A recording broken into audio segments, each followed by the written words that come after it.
Andersen's Fairytales by Hans Christian Andersen. The Emperor's New Clothes. Many years ago there was an emperor who was so excessively fond of new clothes that he spent all his money in dress. He did not trouble himself in the least about his soldiers, nor did he care to go either to the theatre or the chase, except for the opportunities then afforded him for displaying his new clothes.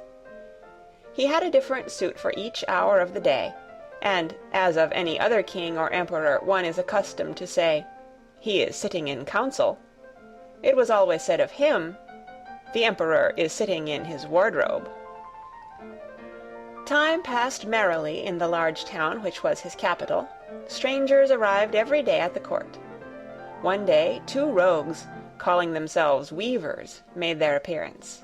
They gave out that they knew how to weave stuffs of the most beautiful colors and elaborate patterns, the clothes manufactured from which should have the wonderful property of remaining invisible to everyone who was unfit for the office he held, or who was extraordinarily simple in character. "These must indeed be splendid clothes," thought the emperor. "Had I such a suit, I might at once find out what men in my realms are unfit for their office, and also be able to distinguish the wise from the foolish. This stuff must be woven for me immediately." And he caused large sums of money to be given to both the weavers, in order that they might begin their work directly. So the 2 pretended weavers set up 2 looms, and affected to work very busily, though in reality they did nothing at all. They asked for the most delicate silk and the purest gold thread, put both into their own knapsacks, and then continued their pretended work at the empty looms until late at night. "I should like to know how the weavers are getting on with my cloth," said the emperor to himself, after some little time had elapsed.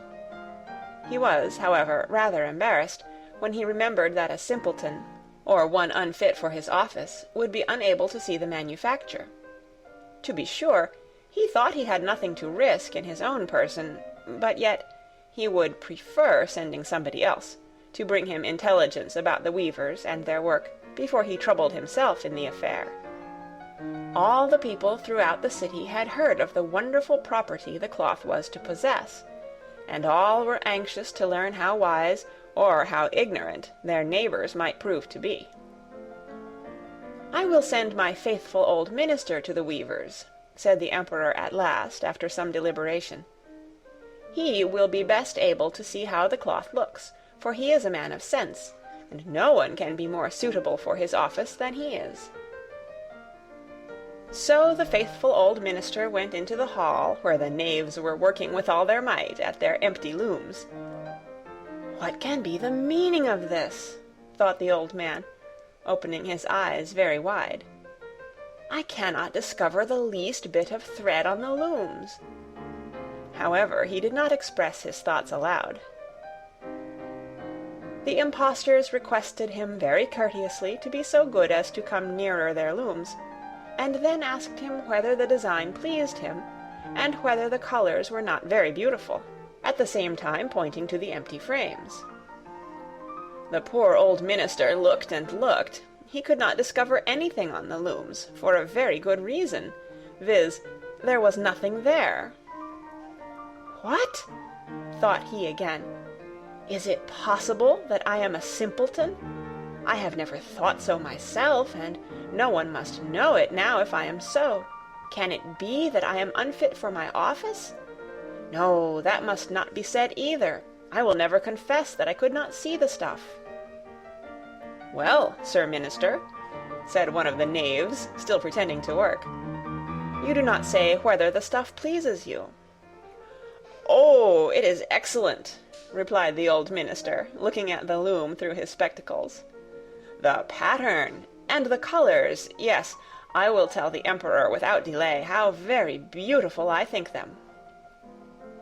"We shall be much obliged to you," said the impostors, and then they named the different colors, and described the pattern of the pretended stuff. The old minister listened attentively to their words, in order that he might repeat them to the emperor, and then the knaves asked for more silk and gold, saying that it was necessary to complete what they had begun. However, they put all that was given them into their knapsacks, and continued to work with as much apparent diligence as before at their empty looms. The emperor now sent another officer of his court to see how the men were getting on, and to ascertain whether the cloth would soon be ready. It was just the same with this gentleman as with the minister. He surveyed the looms on all sides, but could see nothing at all but the empty frames. "Does not the stuff appear as beautiful to you as it did to my lord the minister?" asked the impostors of the emperor's second ambassador, at the same time making the same gestures as before, and talking of the design and colors which were not there. "I certainly am not stupid," thought the messenger. "It must be that I am not fit for my good, profitable office. That is very odd. However, no one shall know anything about it." And accordingly he praised the stuff he could not see, and declared that he was delighted with both colors and patterns. "Indeed, please your imperial majesty," said he to his sovereign when he returned, "the cloth which the weavers are preparing is extraordinarily magnificent." The whole city was talking of the splendid cloth which the emperor had ordered to be woven at his own expense. And now the emperor himself wished to see the costly manufacture while it was still in the loom. Accompanied by a select number of officers of the court, among whom were the two honest men who had already admired the cloth, he went to the crafty impostors who, as soon as they were aware of the emperor's approach, went on working more diligently than ever, although they still did not pass a single thread through the looms. "Is not the work absolutely magnificent?" said the two officers of the crown already mentioned. "If your majesty will only be pleased to look at it, what a splendid design! What glorious colors!" And at the same time they pointed to the empty frames, for they imagined that everyone else could see this exquisite piece of workmanship. "How is this?" said the emperor to himself. "I can see nothing. This is indeed a terrible affair. Am I a simpleton, or am I unfit to be an emperor? That would be the worst thing that could happen. Oh, the cloth is charming," said he aloud. "It has my complete approbation." And he smiled most graciously, and looked closely at the empty looms, for on no account would he say that he could not see what two of the officers of his court had praised so much. All his retinue now strained their eyes, hoping to discover something on the looms, but they could see no more than the others. Nevertheless, they all exclaimed, "Oh, how beautiful!"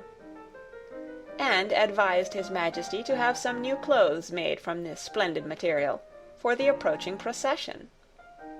"Magnificent! Charming! Excellent!" resounded on all sides, and everyone was uncommonly gay. The emperor shared in the general satisfaction, and presented the impostors with the riband of an order of knighthood, to be worn in their buttonholes, and the title of gentlemen weavers.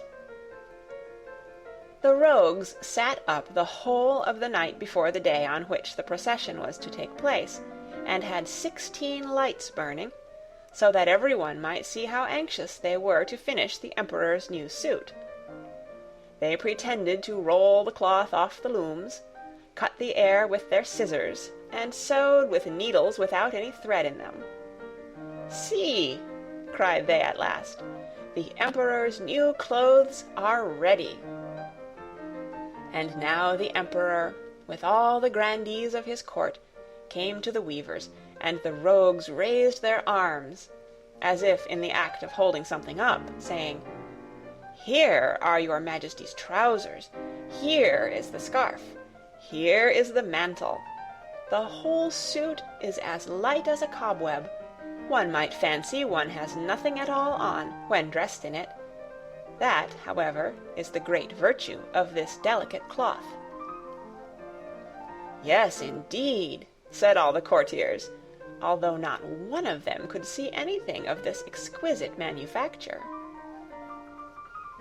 "If your Imperial Majesty will be graciously pleased to take off your clothes, we will fit on the new suit in front of the looking-glass." The Emperor was accordingly undressed, and the rogues pretended to array him in his new suit, the Emperor turning round from side to side before the looking-glass. "How splendid His Majesty looks in his new clothes, and how well they fit!" everyone cried out.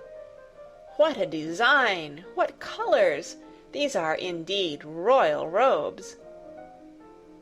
"The canopy which is to be borne over your Majesty in the procession is waiting," announced the chief master of the ceremonies.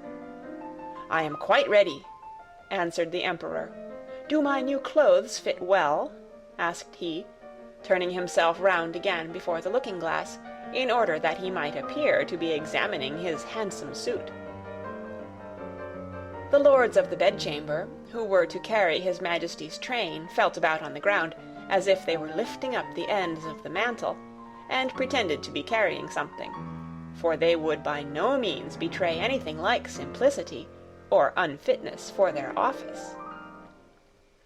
So now the Emperor walked under his high canopy in the midst of the procession, through the streets of his capital, and all the people standing by and those at the windows cried out, "Oh, how beautiful are our Emperor's new clothes! What a magnificent train there is to the mantle, and how gracefully the scarf hangs!" In short, no one would allow that he could not see these much-admired clothes, because in doing so he would have declared himself either a simpleton or unfit for his office. Certainly none of the Emperor's various suits had ever made so great an impression as these invisible ones. "But the Emperor has nothing on at all," said a little child. "Listen to the voice of innocence!" exclaimed his father, and what the child had said was whispered from one to another. "But he has nothing on at all!" at last cried out all the people. The Emperor was vexed, for he knew that the people were right, but he thought the procession must go on now, and the lords of the bedchamber took greater pains than ever to appear holding up a train, although, in reality, there was no train to hold.